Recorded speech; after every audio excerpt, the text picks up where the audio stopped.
معزز سامعین اکرام، السلام علیکم رحمۃ اللہ وبرکاتہ۔ قرآن پاک، احادیث مبارکہ، اقوال اولیاء، علماء اکرام کے بیانات اور دینی کتب کی روشنی میں آج ہم تذکرہ کریں گے صبر کے موضوع پر۔ انمول سیریز کے تحت سماعت فرمائیں۔ قرآن پاک میں اللہ تعالیٰ کا ارشاد ہے، انما یوفی الصابرون اجرہم بغیر حساب، صبر کرنے والوں کو ان کا بدلہ بلا حساب دیا جائے گا۔ نیز ارشاد فرمایا، ان اللہ مع الصابرین، اللہ صبر کرنے والوں کے ساتھ ہے۔ ایک اور جگہ ارشاد فرمایا، وبشر الصابرین، صبر کرنے والوں کو خوشخبری دے دو۔ اور فرمایا، واللہ یحب الصابرین، اللہ صبر کرنے والوں کو دوست رکھتا ہے۔ ساتھ ہی صبر کرنے والوں کے درجات کی بلندی اور ان کے اجر کا ذکر بھی قرآن شریف میں بار بار آتا ہے۔ فرمایا، انی جزیتہم اليوم بما صبروا انہم هم الفائزون، آج میں نے ان کے صبر کرنے کا یہ بدلہ دیا کہ وہی کامیاب ہیں۔ اور فرمایا، وجزاہم بما صبروا جنہ، اور اس نے انہیں ان کے صبر کے بدلے میں جنت دے دی۔ جنت میں فرشتے جب مومنین کے پاس آئیں گے تو کہیں گے، سلام علیکم بما صبرتم، تم پر سلامتی ہے، تم نے دنیا میں جس طرح صبر سے کام لیا اس کی بدولت آج تم اس کے مستحق ہوئے ہو۔ صبر اختیار کرنا مومن کے لیے ایک ضروری صفت ہے۔ اللہ تعالیٰ نے اس صفت کو پیدا کرنے کی تاکید فرمائی ہے، اور اس صفت کے اختیار کرنے والوں کو اللہ تعالیٰ بے حد پسند فرماتا ہے، اور آخرت میں اس نے ان کے لیے بڑے بڑے اجر رکھے ہیں۔ سامعین، یہ سوچنے کی بات ہے کہ آخر اس صبر کی حقیقت کیا ہے، جس کے لیے اتنی تاکید کی گئی ہے اور جس کا اتنا اونچا بدلہ مل سکتا ہے۔ حضرت صلی اللہ علیہ وسلم کا ارشاد گرامی ہے کہ کسی شخص کو کوئی ایسی چیز عطا نہیں کی گئی جو صبر سے زیادہ بہتر اور کارآمد ہو۔ عربی زبان میں صبر کا مفہوم بہت وسیع ہے۔ اپنے جذبات اور خواہشات کو قابو میں رکھنا بھی صبر ہے۔ جلد بازی اور گھبراہٹ سے کام نہ لینا بھی صبر ہے۔ کسی خوف یا لالچ کے موقع پر اپنے مقام سے نہ ہٹنا بھی صبر ہے۔ ٹھنڈے دل سے جچی تلی قوت فیصلے سے کام لینا اور جوش سے بچنا بھی صبر ہے۔ کیسے ہی اندیشے اور مشکلیں ہمارے سامنے ہوں، اس کے باوجود اگر ہمارے قدم نہ لڑکھڑائیں تو یہ بھی صبر ہے۔ غصے کے وقت اپنے آپ کو قابو میں رکھنا بھی صبر ہے۔ اشتعال انگیزی کے موقعوں پر غلط کام نہ کر بیٹھنا بھی صبر ہے۔ اشتعال انگیزی کے موقعوں پر غلط کام نہ کر بیٹھنا بھی صبر ہے۔ مصیبتوں کا پہاڑ ٹوٹے، حالات بگڑتے نظر آئیں تو ایسی حالت میں بے چین نہ ہونا اور حواس کو پریشان نہ ہونے دینا بھی صبر ہے۔ کسی مقصد کے حاصل کرنے کے شوق میں جلد بازی سے بچنا بھی صبر ہے۔ دنیاوی فائدے، نفس کی لذتیں اور طرح طرح کی چیزیں جب دل کو لبھائیں تو ان کے مقابلے میں صحیح راستے پر قائم رہنا اور کوئی غلط قدم نہ اٹھانا بھی صبر ہے۔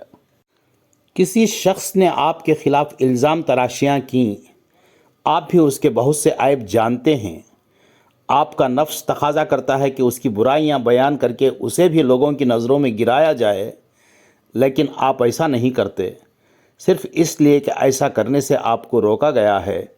اس طرح نفس کی خواہش کو دبانے سے آپ کو ایک تکلیف بھی ہوتی ہے اور آپ اسے برداشت کر لیتے ہیں، پھر یہ کیسے ممکن ہے کہ آپ کو اس تکلیف برداشت کرنے کا کوئی بدلہ نہ ملے؟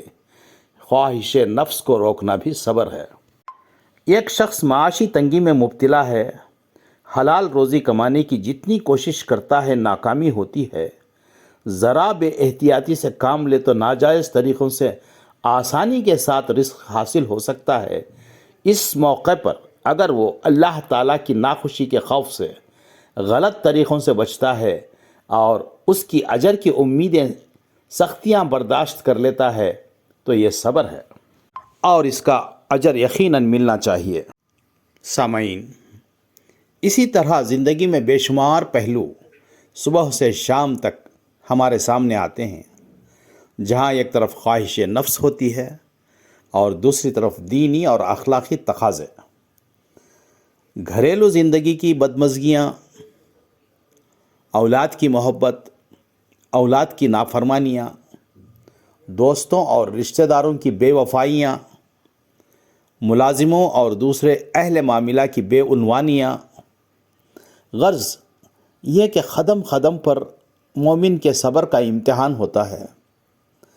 نفس کہتا ہے کہ جس نے تمہارے ساتھ برائی کی ہے تم بھی اس کے ساتھ ویسا ہی سلوک کرو، جو تمہارا ہمدرد نہیں تم بھی اس کے ساتھ ہمدردی نہ کرو۔ لیکن ایمان کا تقاضا ہوتا ہے کہ اس موقع پر اونچے اخلاق کا ثبوت دیا جائے۔ حضور اکرم صلی اللہ علیہ وسلم کی یہ تعلیم نظروں کے سامنے آ جاتی ہے۔ ان اصل من خطانی، جو مجھ سے کٹے میں اس سے جڑوں، و اوتیا من حرمنی، جو مجھے محروم کرے میں اسے دوں، و اعفو عن من ظلمنی، اور جو مجھ پر زیادتی کرے میں اسے معاف کروں۔ ان باتوں کے سامنے آتے ہی جذبات میں سکون پیدا ہوتا ہے، آپ کے فیصلے بدل جاتے ہیں اور آپ جو کچھ کرنا چاہتے تھے وہ نہیں کرتے۔ یہی اصل صبر ہے، یہی بڑی ہمت کا کام ہے۔ ایسا کون شخص ہے جسے کسی نہ کسی مصیبت، تکلیف اور کسی نہ کسی رنج سے دوچار ہونا نہ پڑا ہو؟ ان مصیبتوں اور تکلیفوں کا تعلق کبھی انسان کی جان سے ہوتا ہے اور کبھی اس کے مال سے۔ وہ بیمار پڑتا ہے، اس کے قریبی عزیزی دوست اور گھر والے بیمار ہوتے ہیں، اور جس کا وقت آ جاتا ہے وہ داغ مفارقت دے کر ہمیشہ کے لیے رخصت بھی ہو جاتا ہے۔ اس کے کاروبار میں نقصان آتا ہے، کھیتیاں اجڑ جاتی ہیں، آن کی آن میں لاکھوں کی دولت خاک میں مل جاتی ہے۔ دیکھتے دیکھتے بڑے بڑے کھاتے پیتے دولت اور حکومت کے مالک دانے دانے کو محتاج ہو جاتے ہیں۔ زندگی کے یہ اتار چڑھاؤ اتنے عام ہیں کہ کوئی شخص ان سے بچا ہوا نہیں۔ ہر ایک کو ان سے واسطہ پڑتا ہے، کسی کو کم، کسی کو زیادہ۔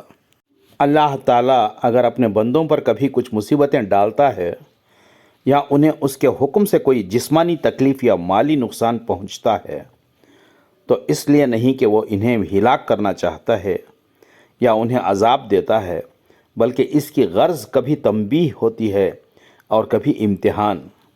کبھی بندوں پر مصیبتیں اس لیے نازل ہوتی ہیں کہ شاید ان کی وجہ سے ان کے دل نرم ہو جائیں اور اللہ کو یاد کریں، اس کی طرف رجوع ہوں، اپنی غلطیوں کو محسوس کریں اور اپنی غلط روش سے باز آ جائیں۔